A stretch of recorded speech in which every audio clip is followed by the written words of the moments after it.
Adam, thanks so much for joining me. We're going to be looking at your YouTube channel. And I think that the tips and strategies and things like that I can give you are going to be applicable to a lot of YouTube channels. I've been studying your channel a bit, like, in prep for this meeting, for bringing you on. Sure.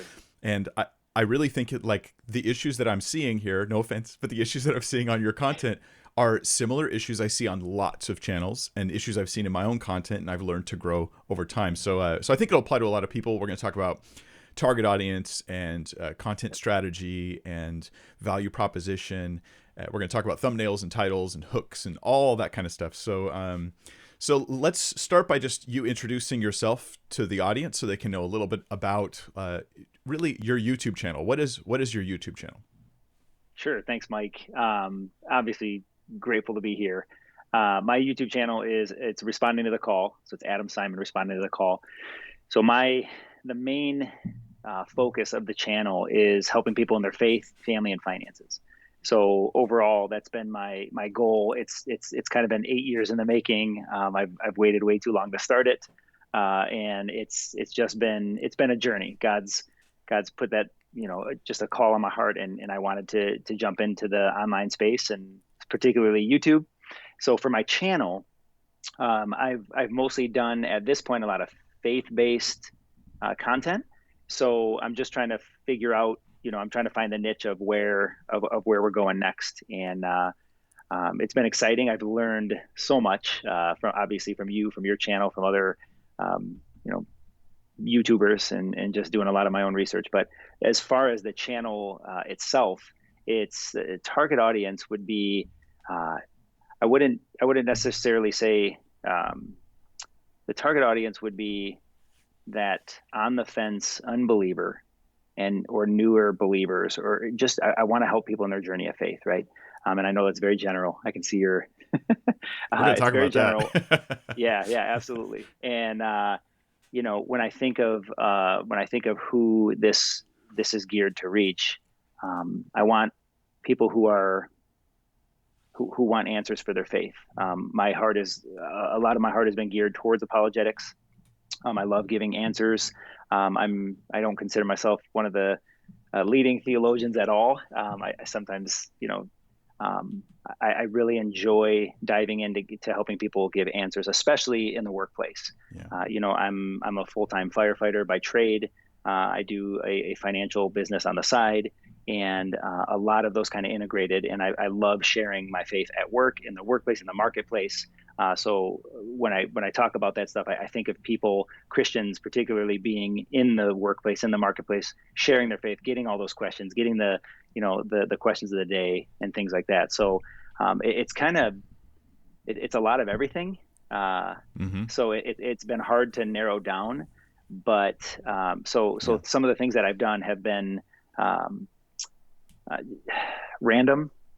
Just things that I put that I feel God's put on my heart. Yeah, which is actually, that's pretty normal for a lot of us when we're starting out and we first make content, and you just try stuff, and that's good. Like you feel like good about experimenting and just trying things, but for long-term growth, that has to be refined at some point. Like at some point you go, this is what it's about, and that's what that's one of the things we're going to talk about today. So now, Adam, are you a pastor? So I was on staff years ago at my church. I'm on the teaching team at my local church. So I do some preaching and teaching. It's funny, Mike. I get that question all the time. Are you a pastor? And I've just started saying yes. I'm not vocationally full time. I certainly are you ordained as a pastor? Yeah, I went to seminary. So. Okay. Cool. Just curious, just kind of get a feel for your background and stuff like that. I mean, firefighter, and then financial stuff. Now, the reason why I'm asking these questions, and these are questions you guys should ask yourselves as you're doing your YouTube channels, like you want to know what you're good at, what your skills are, what's unique about you. This isn't so you can like feel good about yourself because you're a special little flower, but rather this is so that you can understand how you can help others. Because if you realize how you're uniquely skilled and positioned, and then you get where you fit in being a blessing to other people with your content. So firefighter, financial stuff, is that a pretty serious thing for you, the financial pursuits, like investments, or what? Right. Investments, insurance, Hmm. Medicare, all kinds of stuff. Yeah. And on my channel, I do have to be very careful about that because I am licensed. So I have to go through compliance departments, all that stuff. I have to script it. I have to make sure. So I haven't done many of those, Hmm. in which I do want to do, but they asked me if I could start a new channel. I'm like, one's enough. I'm not sure I Yeah. can do two channels. Right. Yeah. But so there's kind of some tape to jump through there, but yeah, it is. I tell people I have two full-time careers, essentially. As a firefighter, I work full-time as a firefighter paramedic, 10 days a month. And then 20 days a month, I'm, in the midst of having a wife and four kids and, just life happening. So, Yeah. and ministry and things like that. So, yeah. Yeah. Okay. And then this is what your channel looks like right now. So Yep. it's called Adam Simon Responding to the Call. I think when I first saw you, it was just responding to the call, and then you added Adam Simon in. Is that Yes. right? Am I remembering right? Okay. Yeah, yep. If you look at a lot of people, some of the people I follow, like Justin Brown, Primal Video, I've kind of gone through his course and Hmm. the name and then the channel, because most I don't. There's already a responding to the call channel. There was when I started, so Hmm. it had 32 subscribers. So I was like, I don't know if I can. I didn't know the rules, right? So I just Yeah. put my name and yeah. Yeah. So Yeah. YouTube, unlike Twitter, like YouTube's like, yeah, go ahead and name what you want, kind of thing. yeah, So unless it's like right. a copyrighted thing that might later come back to bite you, I like that you've put Adam Simon responding to the call because you're in every video and they're connecting with you Yeah. personally, and that's a smart thing to do. Um, my channel name's just Mike Winger. The problem with the downside of that is, right, I don't say anything about my channel in that name, Right. right? But Right. it increases awareness of me so that when people see my other content, they're more likely to perhaps click it if they've benefited from stuff in the past. So you've kind of done both. Adam Simon responding to the Yeah. call, you've got your name. And a lot of guys have done that, like Inspiring Philosophy, the Christian YouTuber. Yeah. He changed his channel name to like Inspiring Philosophy with Michael Jones because he wanted to make sure that he was helping people. Now, you could do this for selfish, vain reasons, or you could also do it because you're thinking, how do I help impact the most people? Right. And that is a non-selfish reason to say, yes, put your name in the channel name. So anyway, I think that that's good. So your content itself, by the way, you've got like almost 6,000 subs. Congratulations. Thanks. That's a lot. Now, I know you've had varied success. You have how many videos altogether? I believe it's 29. 29 videos out of like 7 months was the oldest one that I saw. So Yeah. so in 7 months, you got 29 videos. I don't know if that averages out to like, let's see, 4 videos a month. Did I do that right? Yeah. Almost one a week. I've been Uh, trying to do one a week to Yeah. stay consistent. Yep. Yeah. So that's Well, good. the reason there's 29, Mike, is because I think one of them's my channel trailer and it just Hmm. stayed up as a video. So yeah. Otherwise, it's just one every week. Yeah. Right Yeah. on. Yep. That's good. Consistency is good. That helps in a lot of different ways, actually. So that's helpful. It's not necessary as much as it used to be. You don't have to just like content spam. It used to be YouTube. You could just like throw out ridiculous amounts of content, and you would very much get rewarded for it. Now it's there's a benefit in regular uploads, even daily uploads, if your audience wants to watch you every day. Like, Mhm. you want to upload as much as your audience will tolerate and as much as your schedule will tolerate. That's pretty much what you want to do. If I put an hour-long video up every day, I feel like it might actually hurt my channel because of the type of content. But if it was a 5-minute video, it'd probably be good. So, Right. all right. So let's talk about direction for your channel. Well, we'll talk about the Ravi Zacharias stuff in a minute. Sure. It relates to your channel growth, but we'll talk about that a little bit Yep. later. I want to talk about the direction of your channel because one of the first things I notice, and I'm one who I'd rather just like hit you really straight with everything, Hit me. because I think it's the most beneficial way to learn. But I look at your stuff and I just scroll to your videos, and here I've got, okay, there's a number of stuff about related to Ravi Zacharias and that horrible situation. Other than that, you've got a video about the resurrection of Jesus, something about Oral Roberts University doing like a cancel culture type thing. Yep. You've got a video on Can God Heal Me? I want to talk to you about that one later, and maybe we could all learn something about how to package your videos in the best possible way, because I think this one could do much better. I'll Okay. tell you about that in a minute. And then a stimulus check one. You've got why? Oh, yeah, that's more Robbie stuff. You did a lot of that. And then God, where are you? You Are God's Masterpiece, 4 Tips for Every Teenager. The thing is, and then Saving Money, Tom Brady, It's everywhere. Advent. What is Advent? Yeah. This will probably, at least the way your content's looking right now, it's definitely not appealing to one audience. Mm-hmm. It's appealing to like multiple different audiences. And let me explain the problem of that for all of us to know.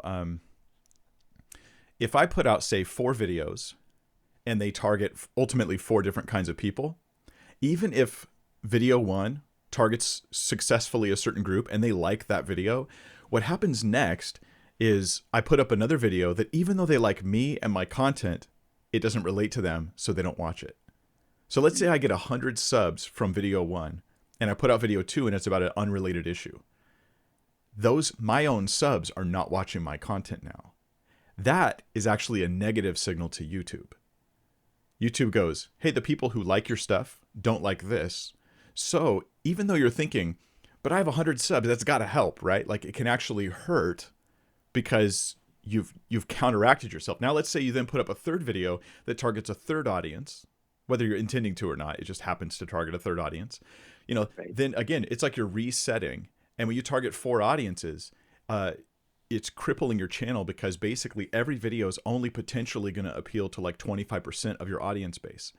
And even that 25%, most of them won't watch. It'll just be a percentage of the percentage. And you do that over and over again, the signals that YouTube is getting is people don't like this person's content, right? And so, Right. So you got to think of it like it used to be that variety channels were the thing. On YouTube, variety channels were like a really big deal, and for the most part, they've died. There's one way to do a variety channel that I know of right now, and that is a personality-focused variety channel. So you do a variety of content, but people just like you. They really just like you. They don't care what you talk about because you're just funny or you're just really interesting, or maybe they share certain values with you. That kind of works. But then you have to like just be one of those rare people who could just sort of accidentally cause people to just want to listen to everything you say. Like to me, this is like Will Smith. Like, although I admit I've never watched any of his YouTube. I know he has YouTube stuff, but for some reason, like whatever movie he's in, I just find him really interesting. I don't know why. I'm like, I don't know. I like the guy. I don't know what it is.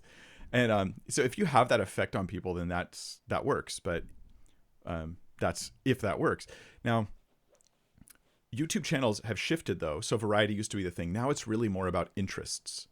And so this is why a lady can have a channel where she like makes outfits for her cats, and that can work. You're like, out of 100 people, how many of them want to watch this? Well, none. You need to get 10,000 people to find one, right? But if you spread that around the earth, that little group of people, maybe it's 1 out of 10,000 that cares. You put them all together and you have a devoted audience. And that's kind of what YouTube's trying to do right now with all the variety stuff. And I'm probably telling you some things you've already heard, but the application on your channel is this. You don't want to think of yourself as having a channel that covers all these issues. You want to think of yourself as a channel that covers one thing. And everything else you talk about, you connect it back to that one thing. And you do it in such a way that people that care about the one thing, they will be pulled in over and over again. So let's say you wanted to do a money issue, but it's just about, say, money. It's not about, like, say you have faith-based content, it's about honoring Christ. Like, What if every time you talked about money, it's about honoring Christ with your money? What if every time you talked about family, it's about honoring Christ as a father? If you make it really obvious in your content that this is the focus, then it makes it easier to cover sort of adjacent issues that aren't really about the main thing, but you make them about the main thing. I do this all the time. My thing is thinking biblically about everything. So it's like, going in, he's going to be like quoting the Bible. He's going to be trying to use it as a filter for how he processes this. Whatever I talk about, I'm going to look at it in that regard. What do you think about that so far? I think, so I used to start out all of my videos, and most of them I think are still started out this way. I would start out with, hey, this is Adam Simon with Responding to the Call, helping you in your faith, family, and finances from a biblical perspective, right? That was my whole, it still is. So everything that I do in this channel is because I firmly believe, and I wrote this in my About page, and I know it's probably too long, but I believe all of us, no matter who we are on the planet, it doesn't matter where you grew up, what family you grew up in, what country you grew up in. I believe we all have three primary calls on our lives: the call to faith, the call to family, and the call to finances. That's why I called it responding to the call. So it's all there. So over the years, all of my content, or all the notes that I've written, these, tons of notes, I stack them up in Evernote, and they all kind of converge into this. And that's why I kind of wrote that long about page. Yeah, you got it on there on the screen. That was my heart, right? Come and be encouraged, come be challenged to grow and think deeply about what you believe. Moms and dad, we're raising teenagers right now. So that's a huge, area. Yeah, thank you. Pray for us. And it's been fun because, Mike, they've been in some of my videos and they've enjoyed it. I mean, what, for me personally, as a, I didn't grow up in church. I didn't grow up with any type of religious background. God graciously interrupted my life when I was 19 years old, and I was a knucklehead. And so to have three teenage daughters, 16, 14, and 14, who want to be involved in this and want to, see Jesus magnified, and they're asking me about it. In fact, my 14-year-old Chloe was helping me get, all this set up, and to see them involved. So that's a big part of our lives. So all of that, the entire channel is geared towards those three calls on our lives. And if that's too broad, I'm here. I'm absolutely willing to. Okay, I think it's too broad, but that doesn't mean you can't still cover those three issues. Okay. Sometimes it's about packaging. Sure. McDonald's gives a kid a burger, fries, and a toy, puts it in a box, calls it a Happy Meal. Those are three different things, but it's one thing. Yeah. How are your three things one thing? Right? Like, that's what I think is not perceived right now. And this is important for us, that we, like, when we present our content, like, how do you make it one thing? And you could say, let's say you still want to talk about faith, family, and finances, but how does it turn into one issue? How does it become one issue? Is there like one slogan, one principle that you apply to all three issues? That it's like, well, you tell me. I don't want to try to create this, because this is something that's going to come, honestly, very much from your heart and your convictions. Sure. What do you think? Is there something that ties all three of these together? A value, perhaps? I've wrestled with that, Mike, for so long. Right. That's why it is what it is, right? Right. If I was still thinking about that, I would have 0 videos. So maybe that'd be better right now, because I don't know if it's so scattered. But well, let me give you an example of this. Natasha Crane, she's a great example of this, of being able to, like, make everything about one thing. So she makes content for parents who have Christian parents who are raise their kids in this world. So she'll take an issue she wants to talk about. And this is my perception of her. I'm not speaking for her, but on her blog, which I believe is just called Christian Mom Thoughts, and what she'll do, a very successful blog, and she's really good at titles and things like that. What she'll do is she'll take a topic, like, let's say she wants to talk about Rob Bell and his doctrinal understanding, because he's a heretic, like, doctrinally, legitimately, he's in heresy, sadly. And she'll take an issue like Rob Bell and be like, how do I sell the topic I want to talk about, Rob Bell, when I'm talking about parents raising young kids? They got like a 6-year-old. Like, how do I get them to even care about Rob Bell? So she titles it like something like, "Will your children survive Rob Bell?" And what she's done is she's made that issue about the issue that she's really sort of centering her content around. Okay. So what you're looking for, perhaps, is a way to take faith, family, and finances and say, what are they about? What's the connecting idea? What's the heart of this thing? You could say something like honoring Christ with faith, family, and finances. You could say that. That could come, to me, this could come off like a little bit bland, like, or not that it's not true and good, but it's not super specific. But it's something. It's something that you can then make sure you're gearing your videos towards, and in the content, people can feel it, right? This isn't just about like tips on investing money. This is guys, we want to honor Christ and be responsible. I want him to be able to say, well done, about my faith, my family, and my finances, right? Like, maybe that's a connecting idea. Exactly. Right. That's geared more towards the heart of what I'm reaching for. Mm-hmm. So give that some So, and thought. yeah, I'm sorry. Go ahead. Share your mind. I was going to say, I didn't think I was an over perfectionist type person until I push record, right? Yeah. And Yeah. then and then I'm trying to figure out everything, and Yeah. I ended up I've had so many people in my life tell me the phrase "just start" was starting to be nauseating to me, because they're like, just start, Yeah. put something down, hit Yeah. record. You have Sean Cannell, just hit record. You got Mm-hmm. all these people, but obviously but seriously, people in my life who I've done ministry with, who I've done, and people on the online space that are doing very, very well. Adam, just start. And so I just started. Good. and and I'm grateful for, like I said, I'm grateful for finding your channel and these tips. That's why I think it's such a massive value to have somebody going, hey, think about this, because you can feel alone, right? We can feel alone out here going, I don't know what but I'm just trying to share and bless and help people to follow Jesus in every area of their lives, specifically these three. And Mm-hmm. and that's kind of, I've told my wife, we joke, I'm a one trick pony. I mean, it's about Christ in everything we do. Mm-hmm. And so that's what I want to help people. Yeah. Well, I would My encourage target you, audience. Adam, go for it, man. And just so you know, like, none of this is about critiquing past content. It's all about learning from it so you can continue to do better in the future. And we put ourselves out there. I know I'm out Yeah. there, and I get that. But in a sense, I kind of want to say, yeah, I don't matter. The mission matters. The mission's what matters.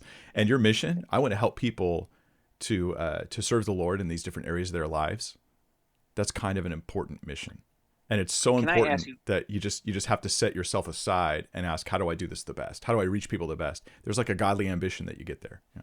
Go ahead and Yeah. ask. My Thanks, Mike. My my overarching The scripture that changed my life, which I actually want to do a video on. The one scripture that changed my life was Matthew 6:33, and it was a time in my life. This has guided everything for the last 22 years, Mike. And here's what I wanted to do something to the effect of seeking Christ first in every area of your life, something like that. But I didn't know Mm-hmm. if that was too generic. I didn't know. I just didn't know. Yeah. So I chose those three. When I was sitting it's funny, I tell this story all the time, sitting at my mom's kitchen table as a 19-year-old kid. God just rocked my life. All I know is that I love Jesus. I want to do everything for him. I opened my Bible and I just stop and I start praying and I said, Lord, what do you want me to do with my life? I know that I'm in. I know that I love you. That's all I know right now. I'm Mm-hmm. disoriented from everything else. I want to serve you in this area. Am I going to have a wife? Am I going to have kids? Where do you want me to work? What do you want me to do with everything? I laid my entire life down and I opened my Bible to, somebody encouraged me at that time in my life, have a Bible reading plan. That day I opened up the scriptures and I could not get past Jesus's words in verse 33 of Matthew chapter 6. So I just laid out my entire life to him and he says, put me first in everything and we'll take care of the rest. I Yeah. know there's different nuances to that. I'm just for Yep. that. And I tangibly felt the Lord impress on my heart, Adam, before I can trust you with a wife, I want to know that I have your heart first. Before I can give you kids that I'm asking you to raise and point to me, I want to know that I have your heart first. Before, like, all these things, he just wanted my heart, and I was leveled since then. So somehow, I wanted this channel to be about seeking Christ first in these areas, or in every area. So that would be where I would, but I'm not a good packager Yeah. of, Yeah. so And well, okay, to me, that's the value of your channel. You just said it right there, and maybe you don't know how to summarize yeah, yet, and you'll try and you'll figure it out and you'll zero it in as you sure. go. But say that in every video Mm, somehow, no matter how clumsy it comes out, no matter what, you just keep saying it, and the more you say it, the more you'll go, yeah, that's it. Yeah, that's it. You know what I mean? And it gets more into your yeah, heart, and then you'll remind people as you're in the middle of a video talking about whatever the topic is, that you're just like, let me remind you what this is about. right? Mm. And you front load this, you push this, you're unashamed of this. This is your value. This is what you care about. This is what drives you, and you want it to drive them too. This is the thing you're really trying to push to them. Isn't just tactics on this issue, but it's the heart of putting God first in these things. And so there's different ways of doing this. Like, you may present it like it's a problem that you're trying to help solve. A lot of people, they read right past Jesus's command to seek God first. But I want to teach you what it means. I want to equip you to do it for real. You know, like you could present it like it's a problem with a solution, which is legit. There's just different. We're just talking about ways of getting the communication to people, right? So Sure. So what I'm going to suggest is, if you did that, let's look at your channel again and let's ask how this might change some of your previous videos. So, you have a video recently on this like cancel culture type thing. I did watch most of that video. I'm trying to remember if I saw the whole thing, but what I don't remember, and you can correct me if I'm wrong, I don't remember you perhaps taking that value and making sure it's in the video, right? So that it was like, how does this? There. Yeah, how does this cancel culture thing connect to my value of seek God first? Sure. That's what gives you one audience, right? It's like every video has the same value, even though it's about adjacent issues that kind of reach out to other topics. So yeah, that's something to think about. Okay, just put it in your brain. Okay. Think about it. Sure. Don't feel like it's like you have to suddenly do it perfectly. You're just in that direction of like, okay, wait. Here's my heart. Okay, maybe I can't say it in a sentence. Maybe I can. Is it in this video? Is it in every video I do from now on? Put it in there. That's where it is. And so for me, like I'd say, like, thinking biblically about everything, that's the best way I can express it. Do I feel that's the whole story? No, I have to find a way to say it, you know? And so as I review this whole rhythm of prayer thing, where she's like, just a woman gives a really bad prayer. She says she's patterning it after the Psalms. So what does Mike do? He's like, let's look at the Psalms and let's compare it to this, and let's do this like unpacking of this passage kind of thing. So that's where that value is put in each video. Now let's see. Third stimulus check. Your third stimulus check. You kind of did this in this video. Yeah. You did mention, like almost as an add-on, like from my impression watching it, like, yeah, use your money for God, glorify God with the money kind of thing. Right. But what I'm suggesting is front load that passion, make it the whole point of everything. Okay. The biggest issue with the stimulus check is that you honor God with it. Let's talk about how you can do that. You know, like that becomes a new video, even though a lot of the tips are going to be similar. Right. So that's something to consider. Now, you can take all this with a grain of salt, and do what you want with it. But what do you think of that advice so far? I think it's fantastic. It's, as we're thinking about it and talking it through, it clarifies. Like I said in the beginning, I used to say, it might be in some of the earlier videos, keeping Christ first in your faith, family, and finances. Now, saying that sounds like a mouthful, and I have an amazing wife and partner in life who tells me it's too long. She knows how long-winded I can be.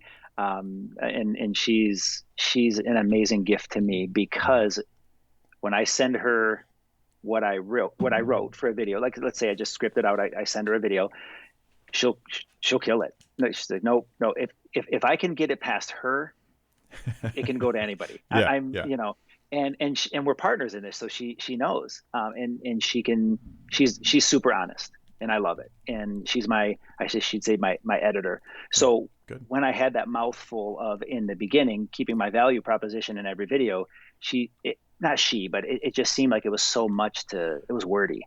Right. So to be succinct is very, it's difficult for me, and it's hard work, and I'm willing to do the hard work. Right. Yeah. Okay. So let me ask you to consider, and I don't know the right answers here. I'm just going to ask you, we're just juggling a couple topics here. Okay. Sure. So one is your value proposition. Like, how do you say it? Now, you could say keeping Christ first in faith, family. I feel like you could zero that in maybe a bit stronger. Like teaching you how to actually seek first God's kingdom.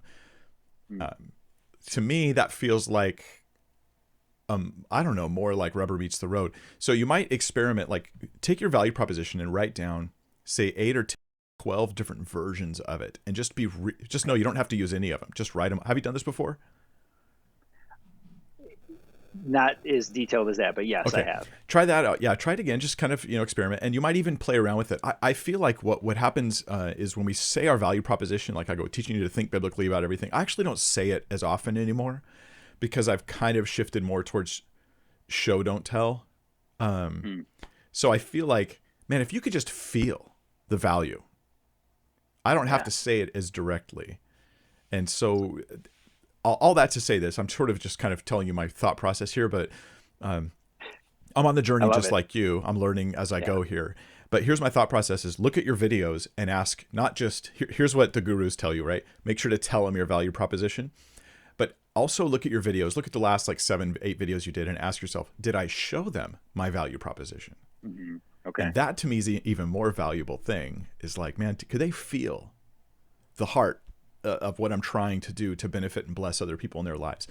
But okay, that's a lot to talk about there. Just think about it. Just kind of meditate on it. I want to talk to you about some other issues too on your channel content. Okay. So one of them is Can I going to ask one be question before that, Mike? I'm sorry to absolutely interrupt you. not at all. One Do one it all quick the time. question. Do you recommend getting rid of the faith family finances just in scrap that because I can talk about all that in there, Yeah. but I don't have to actually say it every time. That way there's no real Right. expectation to go, oh, I got to do a finance video. I have to do this. I have to do that. So what do you think about that? Do you just So my gut repackage? says, yeah, my gut says get rid of it. And the reason is Okay. because of this. What you're really looking for is people who are just like they really want to put God, or I should say, seek God first. Right. They want to make sure that they're seeking first God's kingdom and righteousness. And you're going to connect that to faith, family, finances, all those things. But I have a feeling you're going to want to connect it to even more things. Mm-hmm. And you might feel like right now you're kind of in a mode where you sort of like, okay, and this one's about finances, and this one's about faith, and this one's about family. But since you're trying to unify your content, it might actually help to not think of them as in those 3 categories Sure. and to try to present it like just each video is just the video it is. So it might be good for your own sort of imagination and thought process to Okay. not package it that way. Just my 2 cents. I could be wrong. Yeah, it I'm just, helps. Thank you. yeah. I find that talking to other YouTubers, it's like, it's not even that what they say, I do what they say. It's just the conversation gets my gears Yep. moving. You know what I mean? And I'm Yeah. perfectly happy if you're like, I didn't do anything you said, but I sure figured it out on my own. That's good for me. That's a win. So, Sure. okay. So let's talk about this video right here. Can God heal me? I saw this video and I thought, can God heal me? Okay. Does God still do miracles today? And now my first reaction, you labored on this video and then you made a title and thumb. You know it intimately. Yeah. Me, I just know a title and thumb, right? So my first thought looking at it was, I'm not really sure what this is about. I first thought it might be about like I have an illness, like say me, the viewer, I have an illness and I'm not sure if God's going to heal me and you're going to kind of talk to me pastorally about that issue. But when I actually clicked it, I found it was an interview, if I'm not mistaken. Yeah, with this gentleman right Yep. there. And Yes. and he's actually telling a story of a really pretty amazing miracle that happened in his life. Yeah. So here's where I'm going to offer a principle that I've kind of learned recently, and that is take the most interesting part of your video and make that the title and thumb and the hook. Now, the most interesting part of your video is not, can God heal me or do miracles still happen today, like in a general sense. The most interesting part is this guy was going to die, but God healed him. Here's his story. And you're like actually hearing his story. Like this is a video I would actually, if I'm going to give you a few recommendations, I would consider from God, can God heal me to like God healed him, or I had a different thumbnail. It said 4 months to live, and it was his picture, and it said healed. there you go. So it was just There you go. And then change the title to something like God still does miracles today. Or, instead of like does. So I find not always, but generally speaking, statements, I generally, more often than not, 70% of the time, I like statements more than questions. Questions aren't as interesting as proclamations. So does God still do miracles today? Isn't as interesting as God still does miracles today. Do you get like, it creates a different Absolutely. Yep. anticipation. So just like that kind of thing to kind of be creative about that. I would also start the video with a hook of that. So it's an interview. Here's an interview with the guy. If you guys want to check it out, it's a really interesting story. And I've got a link to Adam's channel down below, if I can get my finger on screen, down below in the video description. And you can check it out. So, though hopefully when you check it out, it'll have a new title and thumb. but what I would do is I would go through and I would look at clips of him talking and find like a really interesting 5 seconds or 3 seconds where he says something like, yeah, they said I had 4 months to live. Right. And you put that in the beginning of the video. That's the hook. And you just delete. You want to know what's funny? What? I had Tell me. that. I had it. I had a clip that I was going to put at the beginning, but all of the things that I've learned about YouTube said, do this and let it roll. Have your intro, have your, so okay. I let that maybe get in my head a bit instead of being creative like I wanted to do, which encourages me. Thank you, because I was on the right track, but it's like I had the right answer on a test, and then I changed it, and then I had, I put C because I panicked. Well, that's what happens. So we learn. But here's the thing, I am like shifting my view on intros. More, especially if you can. I'm thinking like, do I even want an intro at all? I did a video where I interviewed a man who his daughter had been taken captive spiritually by a cult, and then it caused family separation for them.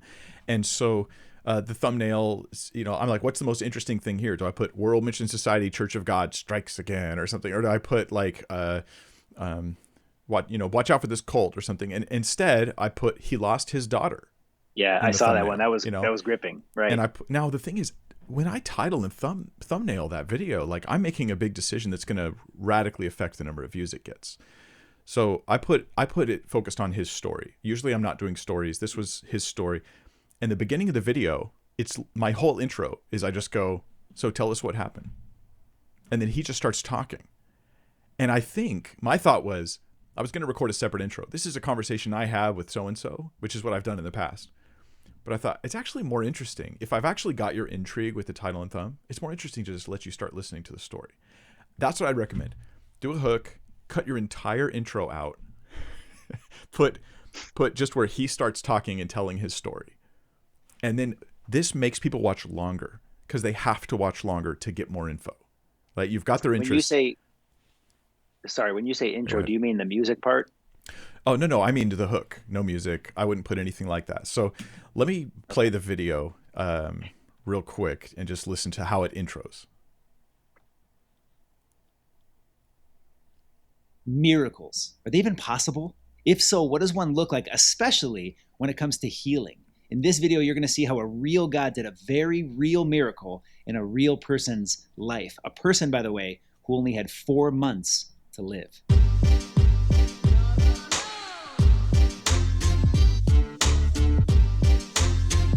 So I'm saying, okay, that I would hear it. I couldn't. I know, but you. Yeah, I know you can't. But the people watching the video can. So, sorry. And you know the video, so you were like, miracles. Can a real God do miracles and stuff? And to me, that was unnecessary. When they watch your video, they've already decided to click it. Like they're already there. Right. And so let me talk more about that in a second. But then you have your intro video, which is probably 10 seconds, 7 seconds, something. It's 7. And it has the music. Boo doo doo doo boo doo doo doo. Yeah. I would cut that down to like maybe one, if you want to have an intro, to one cycle of the one, like 2 bars or whatever. Da da da da da da da da. Boom, you're off. And it's nice to have an intro. It's also it's kind of a toss up whether you do it or not nowadays. So, but I wouldn't put that at the beginning. I would find a strategic place to put it after you've really got people's attention. So yeah, I would start. I wouldn't even play this part. I'm going to play this part for the audience to hear. I wouldn't even include this personally.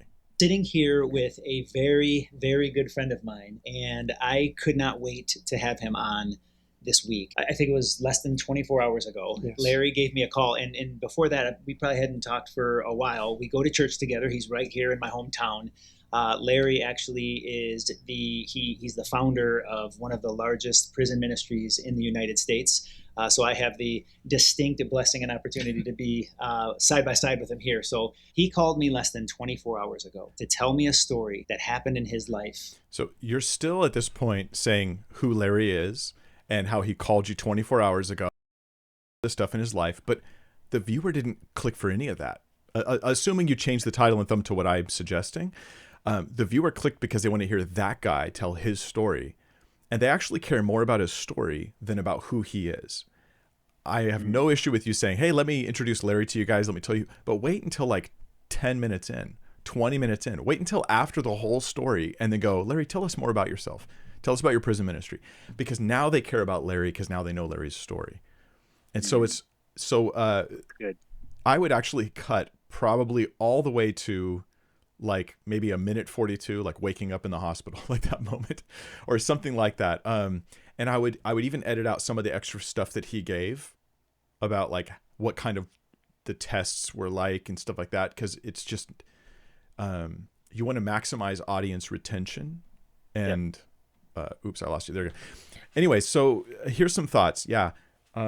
If you know your target audience and you understand what they care about, that helps you. You realize that the thumbnail and title have created expectation and you want to pay off on that as soon as possible. And if you want to add stuff like, hey, like the video, come to my channel, add that later. Like, Adam, it's first time I clicked on your video, I just saw your face and the first thing you said is subscribe. And I'm like, I'm not going to subscribe. I'm just waiting for you to get to the reason why I clicked. But if you give me good stuff and then you go, hey, subscribe to my channel, this is what I do. Now I have a reason to click. So I personally, I would put that stuff much later. And subscribes don't matter as much now as they used to. It's more about consistent content, and then YouTube will just push your content to people whether they subscribe or not. So the other thing is your so this is why I thought you were an experienced speaker, because I watched several of your videos, and your videos always seem to start with like an intro. Kind of a longer, like, okay, let me kind of ease you into this topic.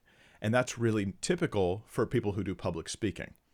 They're, welcome everybody, good morning, hope you're all doing good, I'm glad you're here. You know, there was this time when I was, and there's like, public speakers and people like pastors who are doing teaching, we don't so much do hooks as we ease people into topics. And that is actually, and I know I'm a pastor, you know, that's actually counterproductive on YouTube. Okay. Because every moment you're easing them in, they're getting more and more likely to click off the video because the title and thumbnail did that already. In fact, they only clicked it because that interested them. So assume their interest, assume they already know what the video is about, just start giving them something valuable, like right away. So if it's like 10 tips on honoring Christ with your money, you don't have to say, you know, we all have money. We all have a lot of decisions we have to make. We all really have, you know, complicated lives. You know, there's a lot of conflicting emotions and things about money. And I'm going to give you 10 tips. Instead, you should be like, number one. Like the video starts and you go, number one. You don't go, I'm Adam and this is, no, you just, number one. And you just give them value. Because what you just said is exactly what I do. Yes. Yes. And that's normal. Everybody does that. Habit. Yeah. Right. And it's ingrained in us because we do public speaking, right? And so, but public speaking, the thing is, your audience in a church or in a small home study or a group, they never get up and leave. It's rude. YouTube, they get up and leave all the time when they click on the sidebar. And they just go. And if you ever look at your audience retention, you realize I've got 100% of the people that watch for about 1 second. Then I have 80%, you know, and then it's like it drops down. So it's wild. So what you say right there is the doorway to the rest of the content. But that doorway shouldn't be, let me get you interested in what I'm about to talk about. It should just be you talking about it. Okay. So if it's like in this case, if it's this guy's got a story, the first thing you hear is his story. And you've got questions. Who is this guy? You don't even know yet. But but that's not why you clicked. You clicked for the story, the miracle. And if the first thing he says is, yeah, they said I had such and such, and then I only had 4 months to live. And then boom, you're into the story. That to me is a lot better of an approach. And so what you're doing is you're realizing this. People online, my theory is this. People watching on YouTube, they are not in a hurry. They're just impatient. That is, they will watch 4 hours of content. Maybe today, maybe not. Maybe you only watch 20 minutes a day. A lot of people watching the content are watching a lot more than that. They're watching in the background. They're watching while they exercise. They're watching while they drive to work. They're not in a hurry usually on YouTube. Normally, they're just impatient. So it's like, as long as you give me what I want, I'll stick around for a long time. But the minute you start going on to thing, I'm out of here. Next video. Yeah. What do you think about all that? I think I want to go back and redo all the videos that I've done. But don't do it. Don't do it. Just go forward, man. Just go forward. Yeah. So with this video with Larry, you wouldn't I mean, it's not delete the video, redo it, right? Because that would hurt it. It would just be like, okay, learn for next time. Absolutely. Right. Well, or I mean, change the thumb and title.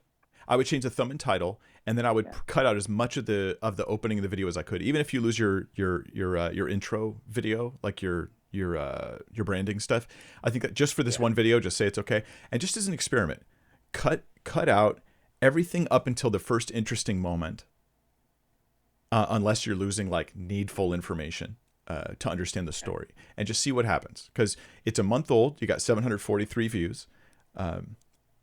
Do it, write down the date, check it a month later, and see if it made a difference. Absolutely, I will. That's great advice. I will. Okay, so let me give you another example of a title thumbnail thing that might help. Just because it's not really so much the example, it's just that you start thinking about these things about other videos, right? So here's an example of you with one of your daughters, and the video title says, "You are God's masterpiece, 4 tips every teenager." And then about 70, 72 or something like that characters, and YouTube starts putting a ... there. So I remember seeing this video alongside, because I watched several of your videos, and I saw it, and I saw the arrows, and I saw you and her pointing to something. I didn't read the text "my journal" because I'm watching on my cell phone, and it was a little too small for me to make out. But what would you say is the most interesting part of this video to the audience? If there's one thing that stands out as being like, oh, that's kind of interesting, what would you say, if anything? Oh, it's when Chloe shares her tips, when Chloe shares her heart from her journal. Yeah. Right. So it's you're right. You're totally right. Like, so I would consider putting in the thumbnail title, like 14-year-old reads her journal. Right. I would put something like that. And instead of "You are God's masterpiece," I would focus just the title and thumbnail on, my daughter, reads from her secret journal, her private journal. Like I would put private in there or something like that, only because that's the most interesting element in the video. It's not the only thing in the video, but it's the most interesting element. And it's not clickbait, because she really does read her honest thoughts, and you have a very dad-daughter discussion that's, I think, helpful for people. But let me ask this is an example of target audience. In this video, so I think it could use different title and thumbnail stuff, because 4 tips for every teenager, I get that the numbering of 4, but you don't really get into the tips until way late in the video anyways. Right. So anybody who clicks for 4 tips clicks away because they just wanted you to start giving tips, because that's the nature of tip videos, But who do you think the target audience is in this video? Parents. But in the video, well, it would be you're talking to kids. Yeah. So my thought is kids and parents both would benefit from this video. Right. Like it has benefit for both of them.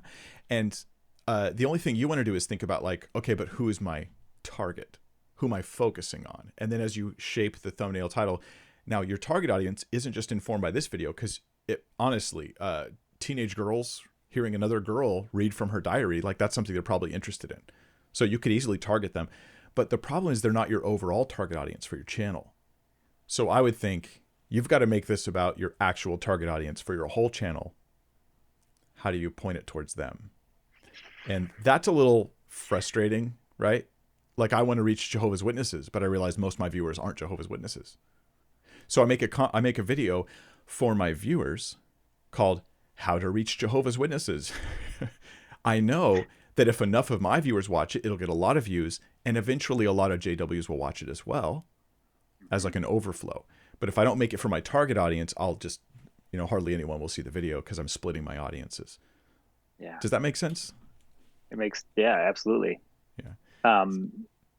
We actually got a text from that video from one of our neighbors who's a friend of my older daughter's, and she was in tears. And she's like, and they're an unbelieving family, but she's like, I want more of these. Yeah. So it was beautiful, but you're right. It wasn't for everybody. So. Yeah. And in a sense, it helps everybody who watches it. But if you've got to still make it directed at somebody, I've read some of like Natasha Crane's blogs, and I don't have kids, and I've read some of her blogs because the topics are interesting to me, but I never would have known about her blogs if she hadn't been so successful at reaching her target audience. And that's what happens is like you focus on your target audience, and then it expands, and you'll get like a Muslim grandpa in the Arab Emirates watching your videos because you got enough of your target audience watching that it just started to just blow up. So that I realize, like when I make a video, I don't, even if it's on atheism, I'm not actually targeting atheists, although I know they watch it and I mention and I talk to them in the video. But the whole idea of the video is that it's primarily presented in a way that my target audience, Christians, will be likely to watch it. Right. And what I'm suggesting is by targeting your target audience, you'll reach more of your non-target audience as well, because it's just good making it work. Yeah. Yes. Okay. Any other questions you have or topics that you want to bring up? Overall for the channel, or just for what I'm so yeah, any of the above, man. Any way that I might be able to help you. Well, the main one would be the fact that I've done 6 videos now, a series on the Ravi Zacharias thing, and that was I've had so many people encouraging me in that, and all I told them was all this was somebody that I followed very, very closely, who blessed my life. And it was a passion of mine. It was a trend at the time, and it was something that was very, very close to my heart. So I couldn't not talk about it, right? I mean, I can't. I probably quoted more of Ravi Zacharias's works than anybody else that I have read or listened to. So I felt compelled to share, because a lot of my heart, and I've shared these in some of my videos, was, the church I'm at now, I came because of a former church hurt, which is very, very similar. So I've wrestled and processed with these emotions. And let me just catch the audience up who's listening real quick. So Adam put out a number of videos related to Ravi Zacharias, and they did super good. He's had over 700,000 views across these videos, and now it's led to some dilemmas for him. So go ahead. So that being said, my last video that I put on there, if you've seen it, there was a number of 727,000, whatever. And it was because that's how many people have watched some video about Ravi Zacharias and the entire scandal and RZIM and things like that. Because my heart pastorally was, I want people to be able to process this and not walk away from God, but realize, we praise the surgeon, not the tool, kind of thing. And so I just shared my heart, and I kept going. But 98% of the views on my channel are because of that. So I found myself this last couple of weeks going, okay, now what? I can't just keep talking about Ravi's. I mean, that's not the reason why I wanted to do it. It wasn't because I was hopping on a trend. It was, I genuinely wanted people to feel and pray and seek Christ, not, so the whole thing. So now I'm thinking, all right, that was my video was basically kind of a call to whoever was watching to say, hey, where do you want to go? So whether that was right or wrong, or it was just my heart, I was kind of at a crisis moment, right? Like a dilemma going, okay, now what? So that would be my ask. Yeah. Now what? I think it's tough because to see so many, I mean, you're like, here's a video I put out, 547 views. Here's a video that came out just before that one, 407,000 views. Yeah. I did one video on the whole Ravi Zacharias situation. I hated every second of it, and it did really, really well. And I watched it. Yeah. And I know if I did more, they would do well. I just Mm-hmm. can't. I can't. And Mm-hmm. but part of that's me. Like sometimes I'm a little too much empathy for my own good, and so I just can't do any more of that stuff. Which is not me patting myself on the back. I mean, that's actually not necessarily a good quality to have. Sometimes it's not healthy. But here's the thing: you obviously can't say what some people would do in your situation. Say, should I just shift my channel? Right? Look, I've got so much traction. If I shift and focus on the same related issues that target this audience, this is like a great way to grow my channel. There's a few problems with this. One of them is the number of subscribers you got for those views is actually pretty low. This demonstrates that ratio of subscribers to views. Do you have an idea of how many subs you got for 700,000 views? I want to say it was around 4,000 or 4,500. Which is good. Don't get me wrong. It's good. It's not like it's pathetically bad or something like that. All I'm suggesting is based on the numbers that I'm used to looking at, this shows more interest in the topic than in your channel. And so here this happens to a lot of channels. They have a video that for whatever reason does really good, but maybe you didn't build the bridge in those videos to your overall content in a way that was like really successful. And so, so that means that if you make more videos on related issues, it may actually not work. It may actually not be as successful. It's just that Ravi Zacharias thing was a viral moment, and you got in there and you brought helpful content, and so people were watching it, and that was a good thing. So I think more on average, people can expect about 1% return. So on 700,000 views, they'll get like say 7,000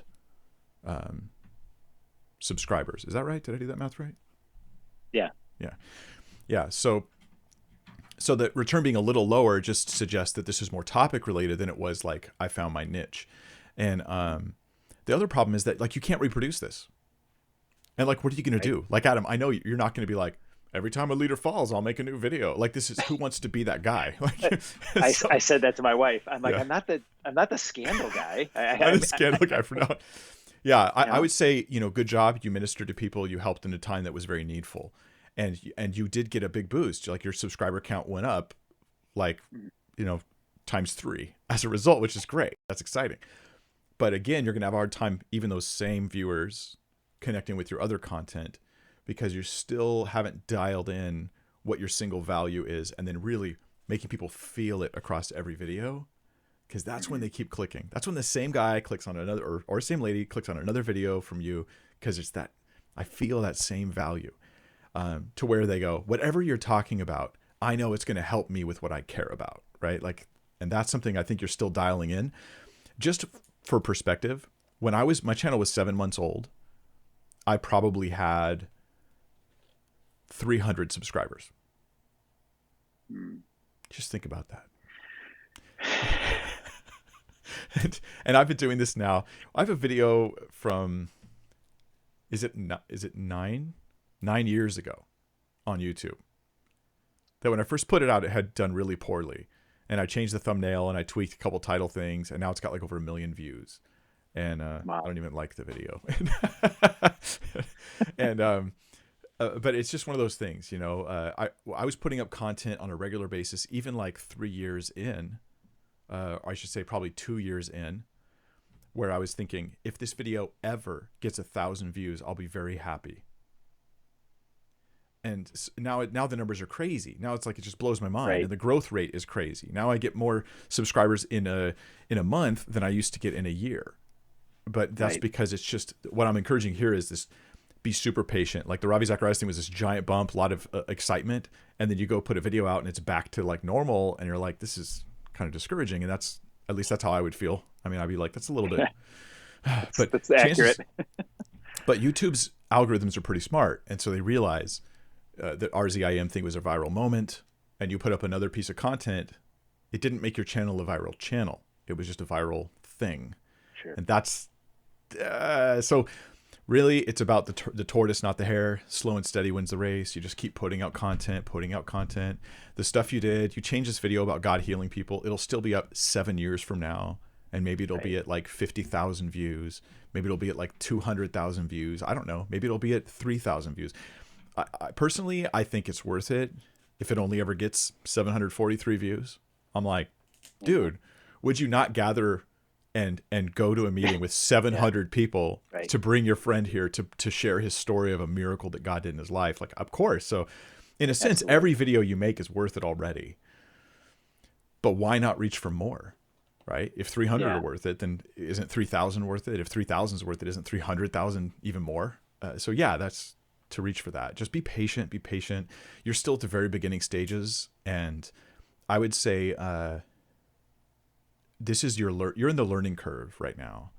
And from what I can tell, you've already been studying, you've already been listening, you've already been seeking, but it's applying these principles to your own videos. That's the hard thing to learn.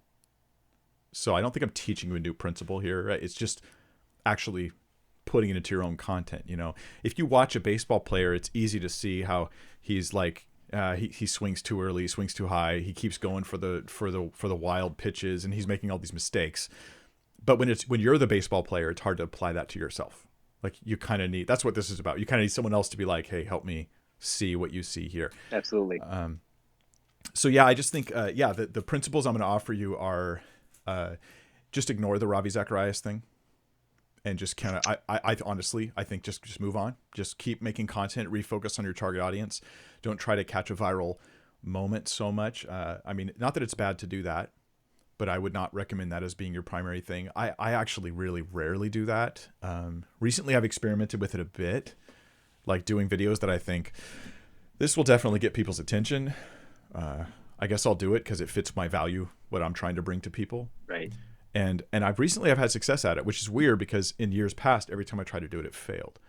And so I just quit trying to make viral videos. I just tried to make something that was helpful for people. The benefit there is that you just keep helping people over and over again. And you build like a really loyal group of people who are like, your content helps me, Adam. I want to watch it because it helps me. It's not like, ooh, shiny, and I click, right? Like this is benefiting my soul and my spirit and my family. But it just takes years. It generally takes years. So be patient, refine your stuff, go back at your videos, and ask yourself things like, the resurrection of Jesus, the three most, here, let me give you another example. From 3 weeks ago, the resurrection of Jesus, the three most important ... right? Keep in mind of the ... dots. You know this already, but be aware of the character limit. But also, like, what's probably the most interesting part of that video? If you remember it off the top of your head from a few weeks back, is there anything that stands out to you as that's probably the most interesting thing? Lots happened in 3 weeks. Yeah. Okay. Something to look back on maybe and consider. That's what I do with all my videos now. Even a Bible study I teach, I think, what's the most interesting piece of this Bible study? And then I make that title thumbnail. So an example. No, go ahead. You got something on your mind? Big time.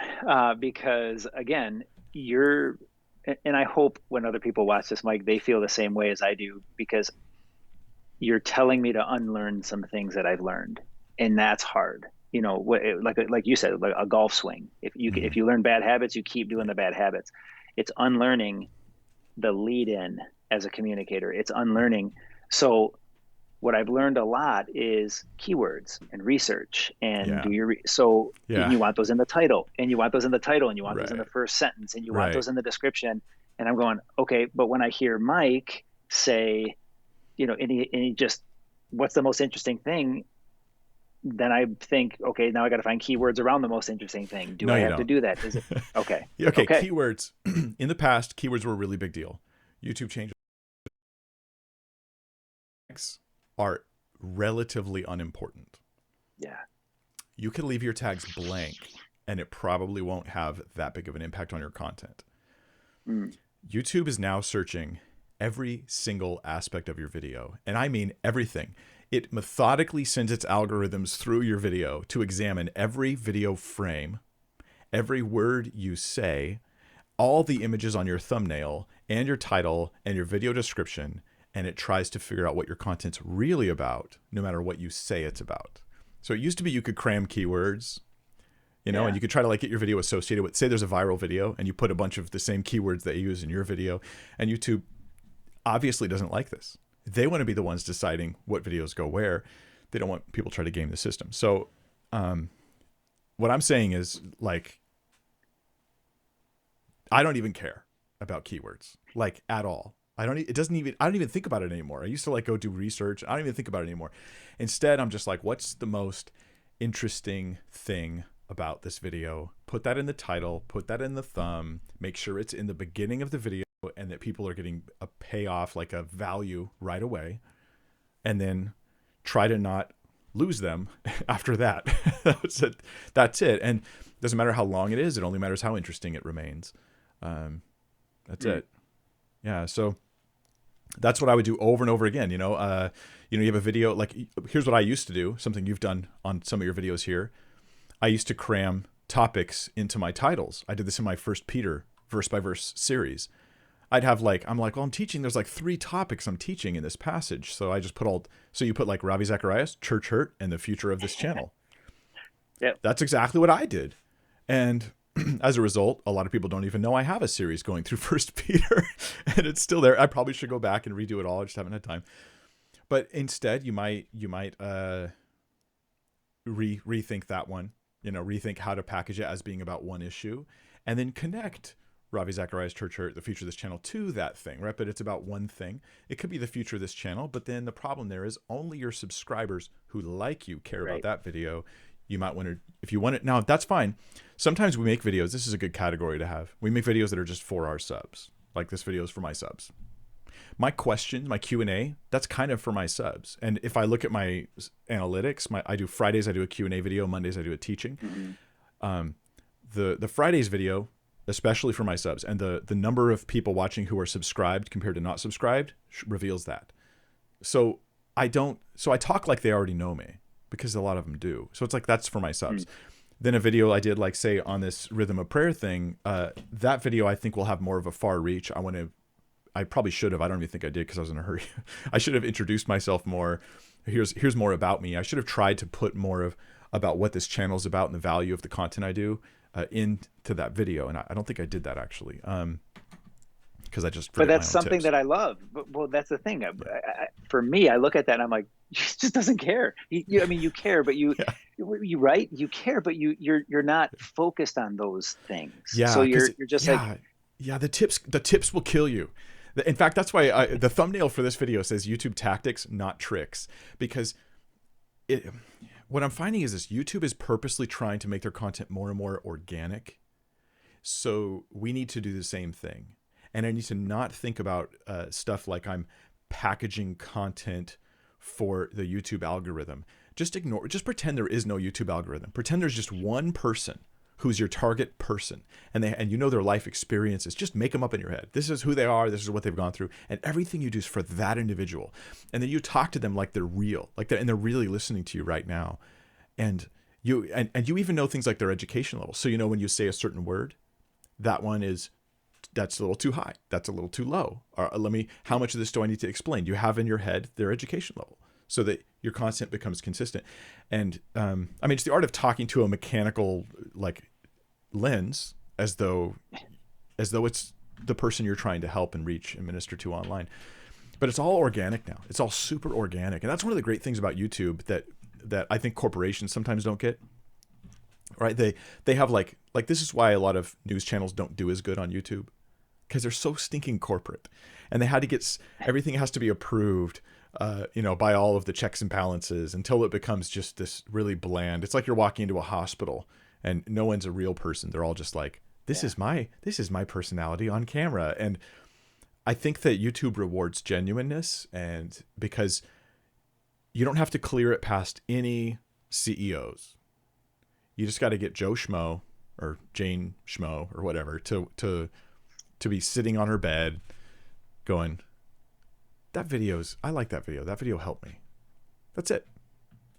And so, yeah, this is why, for me, it's better to not script.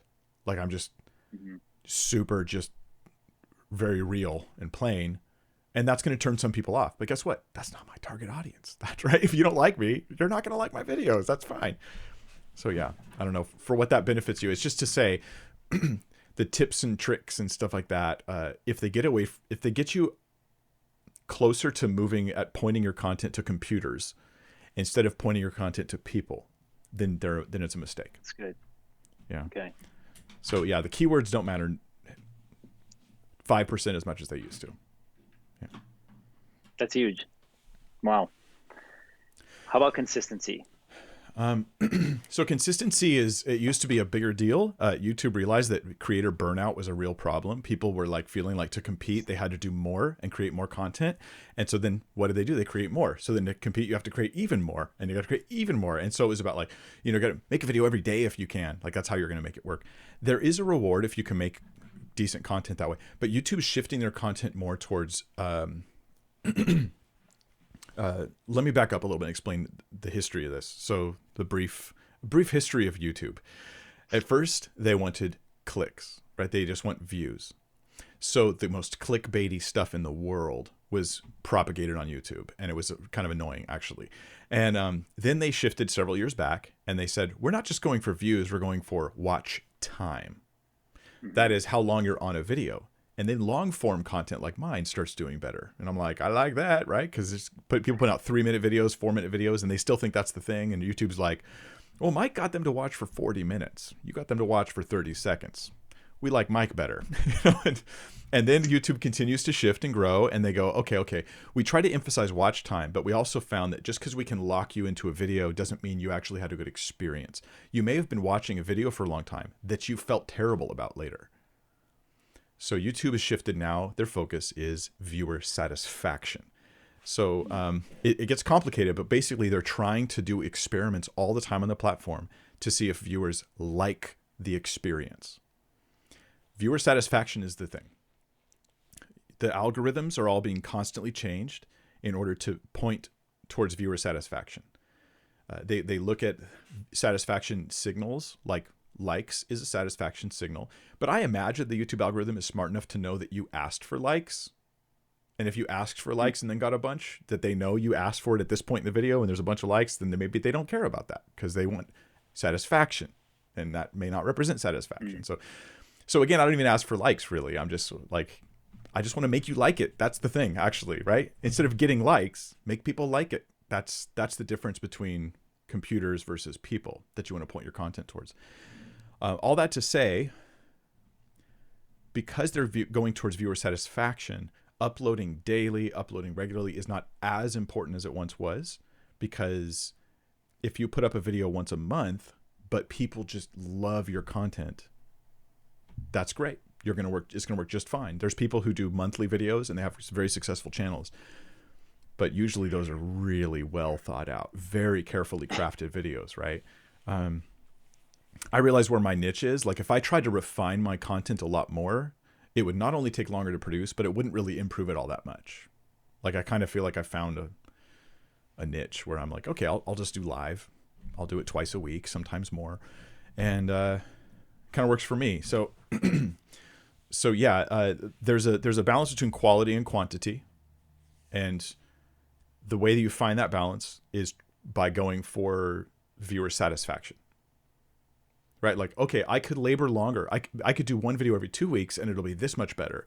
But look at the end result and ask yourself, which one would people like more? This video, better quality, or 2 videos of lesser quality? Which one in the end are people going to appreciate more? And if you really make it very people, this is like a very Christian thing, right? Because you're very others focused when you think about these things. Mm-hmm. And so, just think about the people. Just think about your audience. Don't even think about YouTube. Is YouTube going to punish me if I don't upload? No. Just think, will people punish me if I upload too much or too little? That's good. And if it's all about the audience, yeah.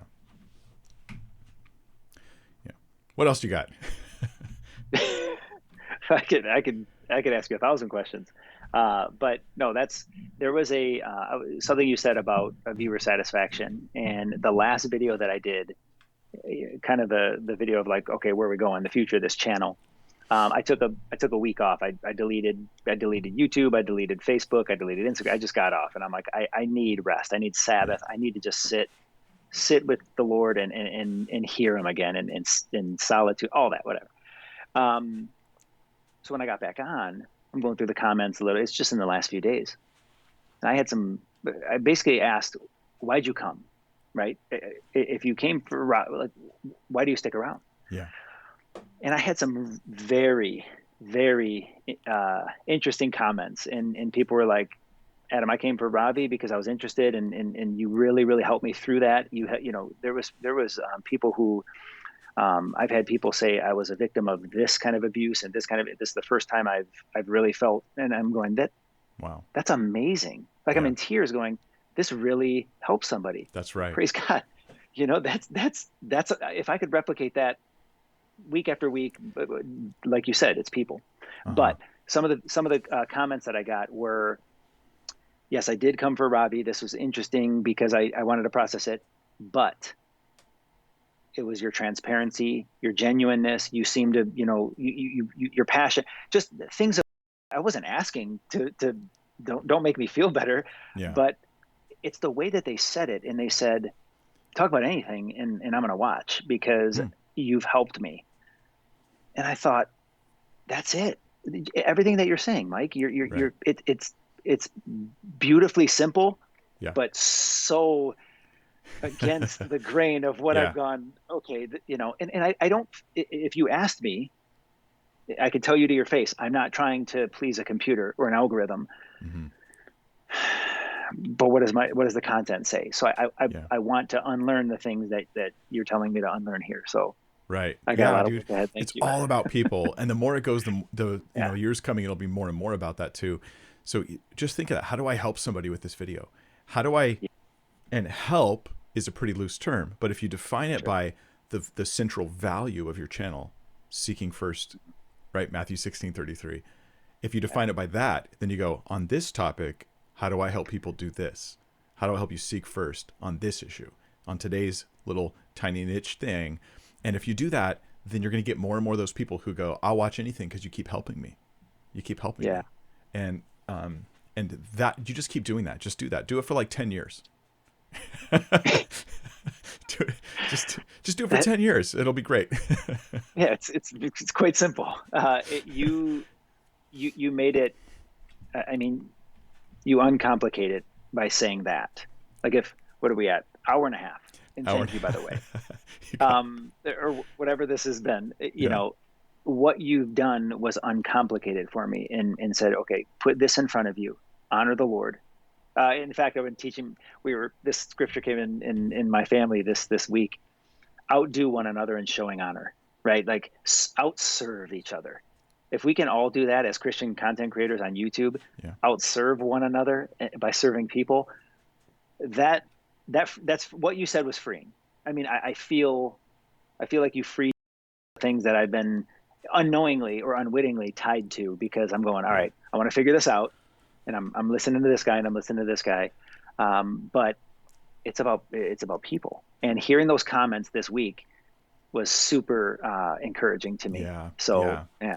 Amen. It's been one of the most satisfying things for me to make a video with that in my heart. Like, how am I helping? Who am I helping? And I make the video, right? And then to find out, like, sometimes frequently, honestly, it's years down the road. And then someone tells me, Mike, that video changed my life. And I'm like, because here's us, right? We labor in the dark. You put up the video, you see numbers on a screen, and then time, but be patient, because right, we have the Word of God, we have the truth of Christ. You're pointing people towards invaluable things, right? With each video you produce, there's going to be fruit, and you're getting in front of eyes like never before. YouTube is such an amazing platform. I'm able to reach this. I don't even know what it is right now, but it's like the numbers I'm reaching are just mind blowing to me. Right? I've gone door to door. Right? I could go door to door 24 hours a day and not reach as many people as I reach in an hour now on YouTube. Amen. But it took years and years of just patiently making the same kind of content, target audience, all that value proposition. Not just a proposition. In fact, we focus on the value proposition too much, right? Value is felt value in the content. That's the thing. So yeah, Adam, I hope this is good stuff for you, man. And I think others are learning too, because they see your channel, they see these things and they go, yeah, okay, I can see that. The hardest part is taking the principles and applying them in what you're doing. At least that is for me. That's always been I'm a slow learner, but I learn. I'm a slow learner, but I do learn, and then I get it. So same for you, man. Just keep on pressing on. If it's little tiny tips, if you wanted to tap into some of the stuff you did with Ravi Zacharias, you talked about doing church hurt things.